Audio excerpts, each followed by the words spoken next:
quero falar com você de casa que deseja engravidar. Você sabe quais são os mitos e verdades para quem está nessa luta e faz tempo, ou então está planejando trazer, rapaz, um ser humano aqui à Terra, como a gente fala muito aqui nos nossos corredores? Seguinte, para falar um pouco mais sobre este assunto, para lhe ajudar, vou conversar agora com um especialista em medicina reprodutiva e ginecologista, no caso, o doutor Daniel Diógenes. Bom dia, obrigado pela sua presença aqui no estúdio.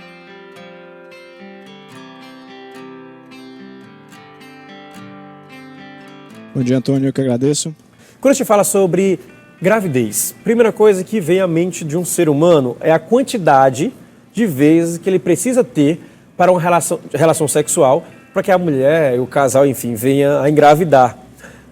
A quantidade de relação sexual é importante nessa hora? Existe, é máximo 3 vezes, no mínimo 3 vezes por semana? Me fala um pouco sobre isso, doutor. Sem dúvida nenhuma, a frequência sexual é importante.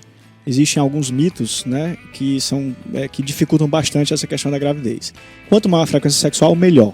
O espermatozoide ou o homem não enfraquece, não tem o seu espermatozoide enfraquecido porque ele teve várias ejaculações. Pelo contrário, quanto mais ejaculação, além da chance maior, esse esperma, teoricamente, fica mais concentrado e pode até melhorar a qualidade e a quantidade de espermatozoides em homens que têm, por exemplo, uma baixa quantidade de espermatozoides. Então a recomendação atual é a atividade sexual diária, a cada 2 dias, ou pelo menos 3 vezes por semana. Então essa de que tem uma atividade sexual hoje, eu passo 2 dias em repouso para depois ter, porque o sêmen pode enfraquecer, isso é um mito. Quanto mais, melhor. Então pode ter relação sexual todos os dias, caso for preciso, para que a gravidez venha. A recomendação atual é que que se mantenha uma atividade sexual Sim. diária, se possível, desde o fim do período menstrual, durante todo o ciclo até a próxima menstruação. Ou seja, durante média de 3 semanas de um ciclo menstrual de 4 semanas, essa atividade sexual tem que ser intensa. Quando a gente fala sobre alimentação, de que forma essa alimentação pode também interagir, pode ajudar no caso de gravidez? Consumir mais vitaminas e minerais ajuda a engravidar? Isso é mito ou verdade?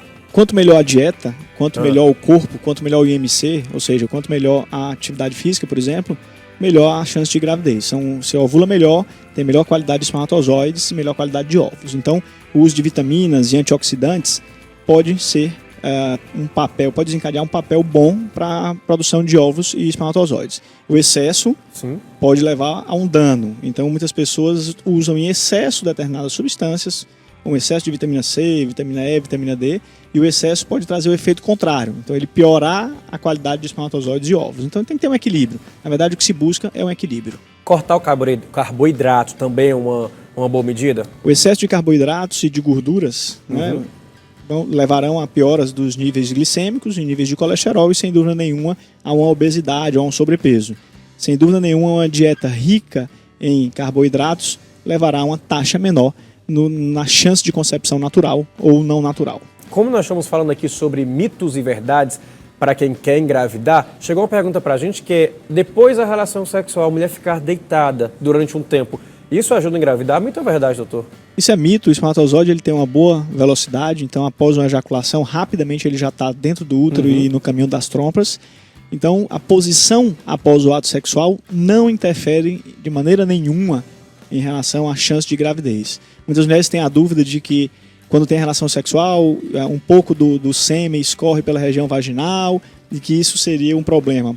O homem tem milhões de espermatozoides, né, o normal são aí em torno de 40 milhões de espermatozoides ou mais numa ejaculação para buscar um óvulo. Então é uma competição até desigual. São milhões de espermatozoides na busca de um único óvulo. Então você terá realmente uma perda de material após um ato sexual e a posição não interfere de maneira nenhuma.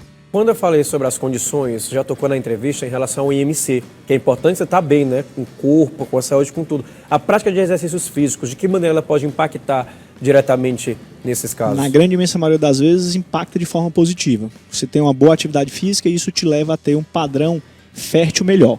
Os excessos ou a inatividade física, os extremos, são ruins. Tanto aquela pessoa que não tem atividade física e tem ali, por exemplo, um sobrepeso ou obesidade, terá menos chance de engravidar, quanto aquela pessoa que é um atleta ou um atleta amador que faz um excesso de atividades físicas. Isso também diminui a taxa de fertilidade, porque a mulher começa a ovular menos com o excesso de atividades físicas e o homem, com o excesso, principalmente ligado ao ciclismo, teria uma chance maior de ter problemas nos espermatozoides. Então a gente busca o meio termo, é o equilíbrio. A palavra para engravidar é o equilíbrio da alimentação, é o equilíbrio da atividade física, é o equilíbrio geral. Doutor, vou pedir para o senhor voltar um pouco sua fala agora para a gente conversar com quem está em casa, só para ressaltar a questão do ciclismo, não é isso? Que acaba atrapalhando um pouco mais. E da mulher em relação também o quê?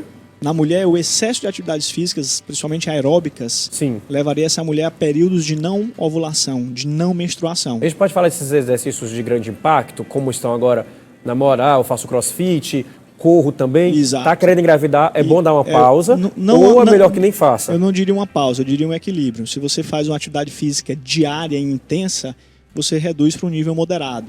Ou seja, você tem que ter um equilíbrio. Se você corre 15, 20 quilômetros todo dia, ou a cada 2, 3 dias, você reduzir um pouco essa intensidade. Porque isso, sem dúvida nenhuma, afeta o ritmo da ovulação e, consequentemente, diminui a taxa de gravidez. E no homem? No homem, o único esporte que está relacionado a uma diminuição de taxa de fertilidade é o ciclismo, pela compressão do selim, pelas roupas que são utilizadas que aumentam muito a temperatura do testículo. Mais de 5 horas de ciclismo semanais estão relacionadas à piora de qualidade seminal. Poxa, eu não sabia. É importante você de casa que busca a vida saudável, ficar atento a esse tipo de informação para conseguir realizar o seu sonho, nem prejudicar nem pouco aí, que você tanto sonha, né? Agora, comer flores ou até comidas afrodisíacas ajuda para engravidar? Mito ou verdade? É mito, né? Tudo que está relacionado à melhora do desempenho sexual ou melhora da libido não tem relação com fertilidade.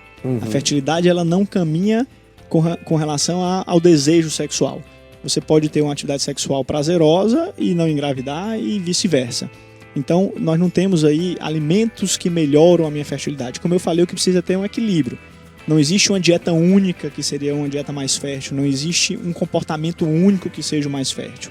Como tudo na vida, para o nosso bem-estar, para a nossa saúde, quanto melhor nossa saúde física e mental, melhor nossa capacidade fértil.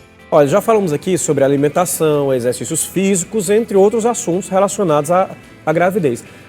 2 ou 3 vezes por semana, quanto mais melhor a relação sexual para quem está pretendendo gerar uma vida, que a mulher quer engravidar, o casal. Mas depois de quanto tempo tentando, fazendo isso, poxa, a alimentação melhorou, vi todo esse planejamento, não consigo engravidar.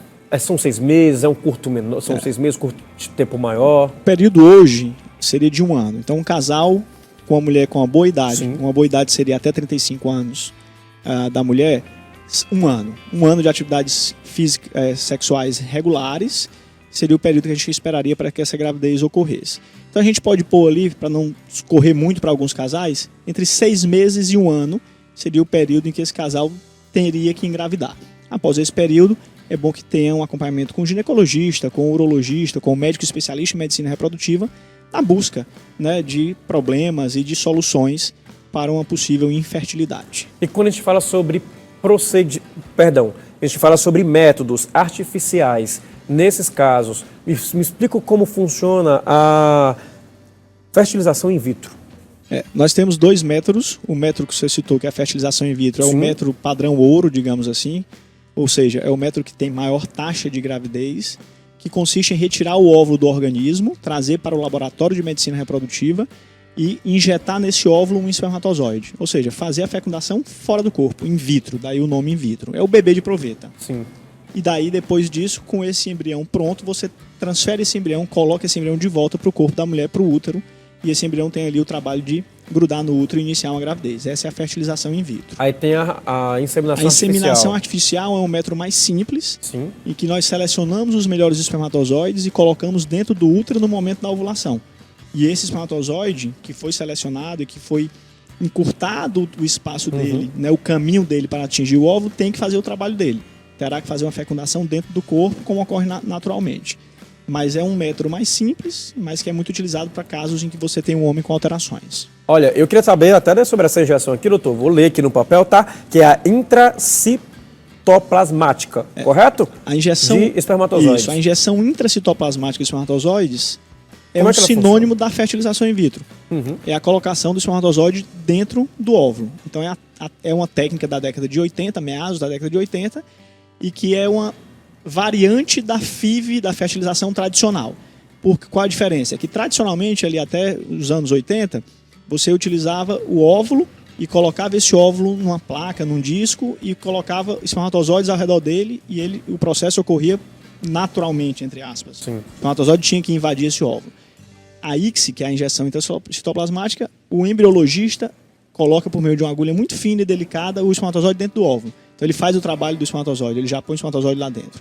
Mas quando se fala em ICSI ou FIV, são sinônimos. Essa é a fertilização in vitro mais utilizada no mundo. Então a injeção intracitoplasmática nada mais é do que a técnica de fertilização in vitro mais utilizada no mundo hoje. Falamos sobre 3 métodos, né? 3 possíveis, né? Que são artificiais. 3 possíveis. Agora, qual o melhor de cada um? Continua sendo justamente a fertilização in vitro? Assim, é difícil falar o que é melhor. Porque, né? depende de caso para caso. O que seria melhor, né? É o que dá mais taxa de gravidez? É o que é mais simples para a paciente? É o que vai trazer resultado mais rápido? Em termos de taxa de sucesso, a fertilização in vitro, sem dúvida nenhuma, supera a inseminação. Mas essa avaliação tem que ser feita caso a caso, casal a casal, para que você tenha a chance de dar ao casal a forma mais simples de engravidar. Entendi. Naturalmente, todo mundo gostaria de engravidar espontaneamente. Então você tem que fazer uma avaliação ampla e mostrar para o casal quais são as chances em uma inseminação, quais são as chances em uma fertilização, e esse casal ter o poder de decidir. Mesmo porque, no Brasil, esses processos, na grande imensa maioria das vezes, são pagos, né? O Sistema Único de Saúde não fornece, ou fornece Sim. em poucos locais, o plano de saúde não cobre. Então, a paciente tem que ter o direito de saber qual é a chance de sucesso em cada um desses procedimentos e escolher o que for melhor para ela, né, na relação custo-benefício para ela. Mas, sem dúvida nenhuma, na opinião atual da medicina reprodutiva, o melhor é o que é o mais simples e mais rápido para se atingir uma gravidez. Ok, muito obrigado pelas suas perguntas ou pela sua entrevista, tá, doutor? Eu que agradeço. Muito obrigado, Antônio.